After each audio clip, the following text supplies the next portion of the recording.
ginger, γνωστό και ως πιπερόριζα, είναι το μπαχαρικό που προέρχεται από τη ρίζα του φυτού Zingiber.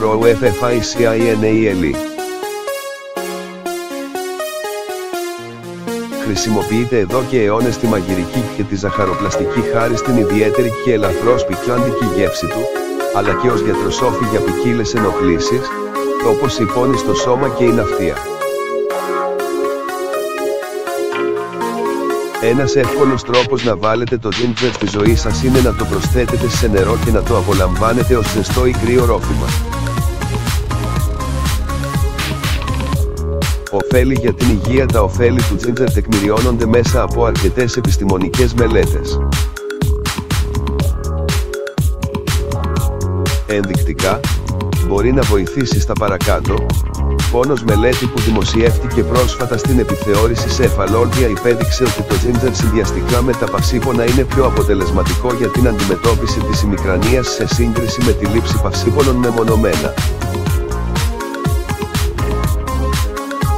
Ναυτία. Αναλυτική επισκόπηση του 2015 στο περιοδικό Current Opinion in Support Event Palliative Care, η οποία βασίστηκε σε 9 παλαιότερες επιστημονικές μελέτες, κατέληξε στο συμπέρασμα πως το ginger συμβάλλει στην ανακούφιση της ναυτίας και στη μείωση των επεισοδίων εμετού μετά από μια χειρουργική επέμβαση, λόγω χημειοθεραπείας, λόγω ιογενούς λίμωξης ή και εγκυμοσύνης. Χολυστερόλη. Έρευνα του 2016 που διεξήχθη σε πειραματόζωα, ποντίκια, και υπέδειξε ότι το ginger μπορεί να μειώσει τα ανεβασμένα επίπεδα της χολυστερόλης, αλλά και να αποτρέψει τη συσσόρευση χολυστερόλης στο αίμα. Σάκχαρο. Το ginger είναι ευεργετικό και για τα άτομα με διαβήτη τύπου 2, καθώς βελτιώνει τα επίπεδα του σακχάρου.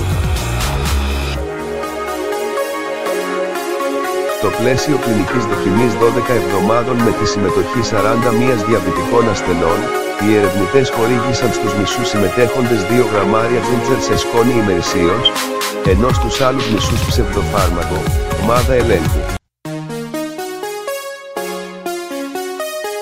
Στην ομάδα του ginger παρατηρήθηκαν αξιοσημείωτες βελτιώσεις στις τιμές του σακχάρου νηστεία συγκριτικά με την ομάδα ελέγχου. Απώλεια βάρους. Το ginger διευκολύνει και την απώλεια των περιττών κιλών, σύμφωνα με μελέτη του 2013 στην επιθεώρηση Metabolism. Όπως διαπίστωσαν οι ερευνητές, οι συμμετέχοντες που κατανάλωναν ζεστό νερό με ginger μετά το πρωινό τους γεύμα ένιωθαν πιο χορτάτοι μέσα στην ημέρα και έτσι λάμβαναν συνολικά μικρότερο αριθμό θερμίδων από τα γεύματά τους. Πώς θα φτιάξετε ρόφημα με ginger στο σπίτι για να επωφεληθείτε από την ευεργετική δράση του ginger? Είναι καλύτερο να χρησιμοποιήσετε τη φρέσκια ρίζα του φυτού. Μπορείτε να φτιάξετε εύκολα και γρήγορα ένα ρόφημα με ginger ακολουθώντας τα παρακάτω βήματα. Ρίξτε 1,5 κουταλιά του γλυκού από τη ρίζα του φυτού, τοποθετήστε σε ένα σκεύος 4 φλιτζάνια νερό και αφήστε το να βράσει. Προσθέστε το ginger στο νερό και ανακατέψτε. Απομακρύνετε το σκεύος από το μάτι της κουζίνας, αφήστε το νερό να τραβήξει το ginger για 5 του 10 λεπτά. Σουρώστε το ρόφημα για να απομακρύνετε τα κομμάτια του ginger. Μπορείτε να απολαύσετε το ρόφημα είτε ζεστό είτε κρύο. Επειδή η γεύση του ginger είναι αρκετά έντονη, μπορείτε να προσθέσετε στο ρόφημα λίγο λεμόνι ή μέλι. Πιθανές παρενέργειες. Η κατανάλωση ginger είναι ασφαλής για τους περισσότερους ανθρώπους. Ωστόσο, σύμφωνα με το Εθνικό Κέντρο Συμπληρωματικής και Ολοκληρωμένης Υγείας, NCCIH, τον ΙΤΑΦ, το ginger καλό είναι να μην συνδυάζεται με τα αντιβικτικά φάρμακα, καθώς μπορεί να μειώσει την αποτελεσματικότητά τους. Επίσης, η υπερβολική κατανάλωση ginger, πάνω από 4 γραμμάρια ημερησίως, μπορεί προκαλέσει συμπτώματα όπως φούσκωμα, πόνους στη κοιλιά, διάρρεια ή κλαούρα.